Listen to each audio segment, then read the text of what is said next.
हम आ रहे हे महाराष्ट्र असं म्हणत एमआयएमच्या या पक्षानं महाराष्ट्रात चांगलीच कंबर कसलेली पाहायला मिळते। आता असं जरी असलं तरी सुद्धा या पक्षानं महाराष्ट्रात 16च्या वर उमेदवार दिलेले नाहीत। आता याचं कारण काय? आणि उद्धव ठाकरे यांची शिवसेना आणि महाविकास आघाडी यांच्यासोबत बी टीम म्हणून तर एमआयएम कार्यरत नाहीये ना। मागच्या 2 वर्षात एमआयएम हा पक्ष भाजपची बी टीम आहे असा आरोप उद्धव ठाकरेंनी केला होता। पण आता याच्या उलटच होत नाहीये ना। महाराष्ट्रातली मुस्लिम मतं ही आता महाविकास आघाडीसाठी निर्णय ठरणार आहेत असे अनेक प्रश्न यावेळच्या निवडणुकीत आपल्याला पाहायला मिळतात। मग नक्की एमआयएम टीमची रणनीती काय आणि महाराष्ट्रात कोणत्या मतदारसंघात या एमआयएमचा उद्धव ठाकरेंना छुपा पाठिंबा आहे जाणून घेणार आहोत प्राईम संवादच्या आजच्या भागात। नमस्कार, मी सारिका। प्राईम संवाद या युट्यूब चॅनलवरती आपणा सर्वांचं स्वागत करते। कटेंगे तो बटेंगे, हिंदू राष्ट्र जिंदाबाद, हिंदूसाठी तुम्ही आमच्या पक्षाला मत द्या अशा घोषणा विधानसभा निवडणूक लागल्यापासून आपल्या कानांवर पडतायत। आता काहीच महिन्यांपूर्वी विधानसभा निवडणुकी लागण्याच्या आधी एमआयएम यांनी उद्धव ठाकरेंना ऑफर दिली होती, पण उद्धव ठाकरेंनी युतीची ऑफर साफ नाकारली। आता ही ऑफर जरी त्यांनी नाकारली असली तरी सुद्धा यंदाच्या विधानसभा निवडणुकीत त्यांनी छुपी युती केली आहे का? आणि याचाच फायदा त्यांना विधानसभा निवडणुकीच्या निकालानंतर होणार आहे का? मुस्लिम मतदारांची या निवडणुकीत महाविकास आघाडी आणि ठाकरेंना साथ असणार आहे का? यासाठी काय आहे एमआयएमची रणनीती सविस्तर जाणून घेऊया। छत्रपती संभाजीनगर सध्या चांगलंच चर्चेत आहे। त्या शहराच्या नावातील बदल हा मुद्दा आहेच, पण त्याचबरोबर राजकीय कारणांसाठीही आता हे शहर फेमस झालंय। हा भाग मुस्लिम बहुल लोकसंख्या जास्त असणारा भाग आहे, त्यामुळे नेहमीच इथे मुस्लिम मतं निर्णायक ठरत असतात। त्याचबरोबर मुस्लिम लोकसंख्या जास्त असल्यानं इथं एमआयएमचा प्रभाव मोठ्या प्रमाणात दिसून येतो। यंदाच्या लोकसभा निवडणुकीत एमआयएम पक्षाचे उमेदवार इम्तियाज जलील यांनी शहरी भागातील मतांवर सर्वाधिक मेहनत घेतली होती। चंद्रकांत खैरे, संदीपान भुमरे यांच्यापेक्षाही जास्त मतं त्यांनी पूर्व आणि मध्य विधानसभा मतदारसंघातून मिळाली होती।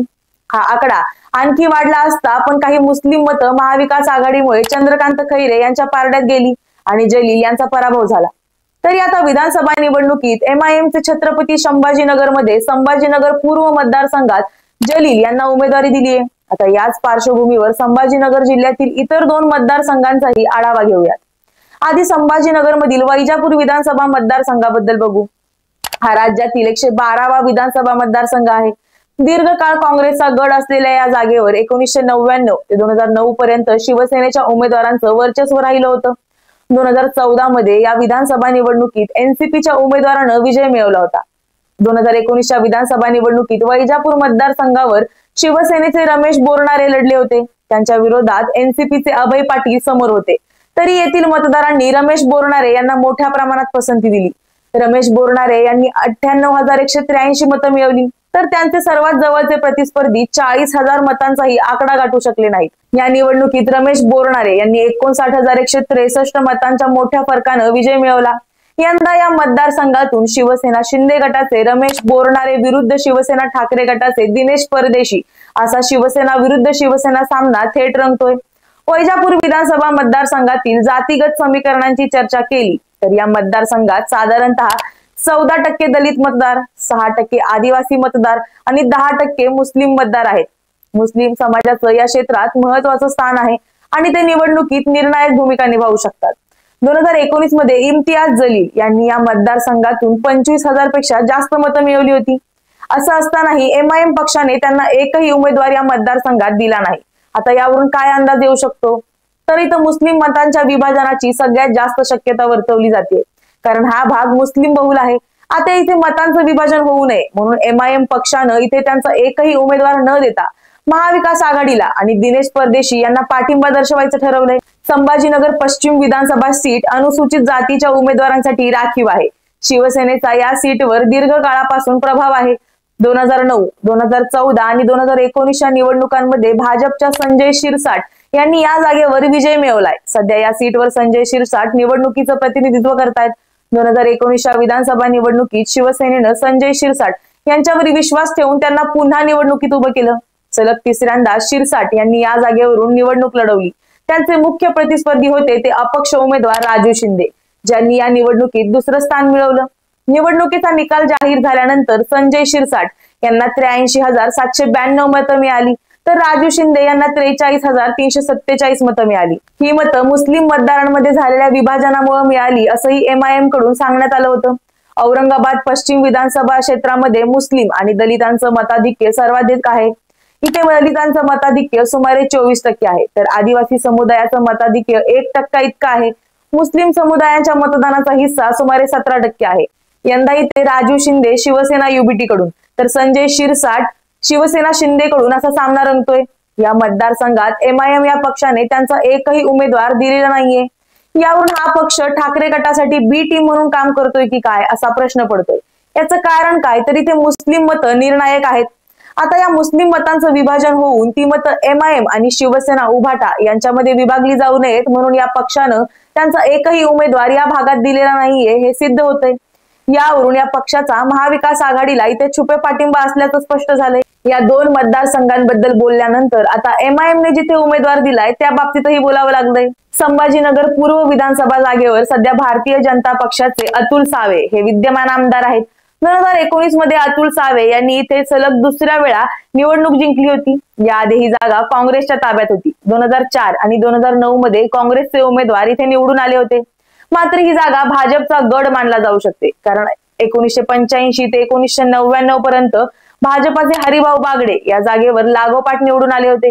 2019च्या विधानसभा निवडणुकीत संभाजीनगर पूर्व विधानसभा जागेवर भाजपनं अतुल सावे यांना उमेदवार म्हणून उभं केलं होतं। या निवडणुकीत त्यांना एमआयएमच्या अब्दुल गफ्फार कादरी यांच्याकडून कडवी लढत मिळाली होती।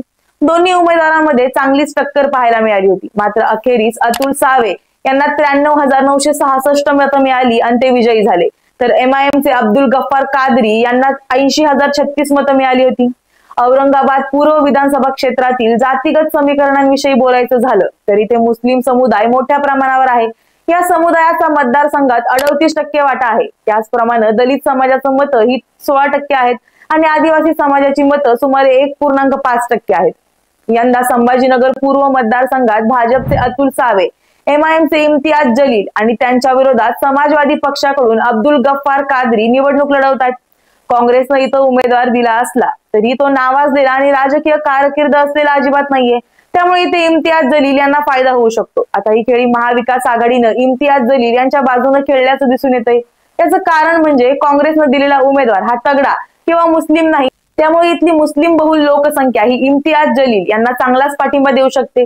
56व्या वर्षी जलील MBA पदवीधर आणि माजी पत्रकार यांनी राज्याच्या राजकारणात तीव्र वाढ अनुभवली आहे। 2014 मध्ये जिंकल्यानंतर त्यांनी 2019 मध्ये 4 दशकांहून अधिक काळ छत्रपती संभाजीनगरचे पहिले मुस्लिम खासदार म्हणून इतिहास घडवलाय। एमआयएमचे प्रदेशाध्यक्ष या नात्याने जलील यांनी पक्षप्रमुख असदुद्दीन ओवैसी यांचा विश्वास कमावलाय। यामुळे या भागात त्यांचा चांगलाच प्रभाव आहे। याचा फायदा त्यांना निवडणूक जिंकण्यासाठी होऊ शकतो। तरी अब्दुल गफ्फार कादरी यांचं तगडं आव्हान जलील यांच्या समोर आहे। त्यामुळे महाविकास आघाडीने एमआयएम या पक्षाशी जाहीरपणे युती केली नसली तरी दोन्ही पक्ष एकमेकांना चांगलाच पाठिंबा देत असल्याचं आपल्याला दिसून येतंय। आता याचा निकाल काय लागतो हे आपल्याला 23 तारखेलाच पाहायला मिळणार आहे। तुर्तास या बाबतीत तुम्हाला काय वाटतं? एमआयएम ही भाजपऐवजी महाविकास आघाडीची बी टीम म्हणून काम करते का?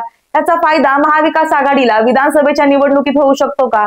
मुस्लिम मतं ही महाविकास आघाडीच्या बाजूने एक गठ्ठा वळू शकतात का? हे आम्हाला कमेंट मध्ये नक्की सांगा आणि प्राईम संवाद या YouTube चॅनलला सबस्क्राईब करायला विसरू नका। धन्यवाद।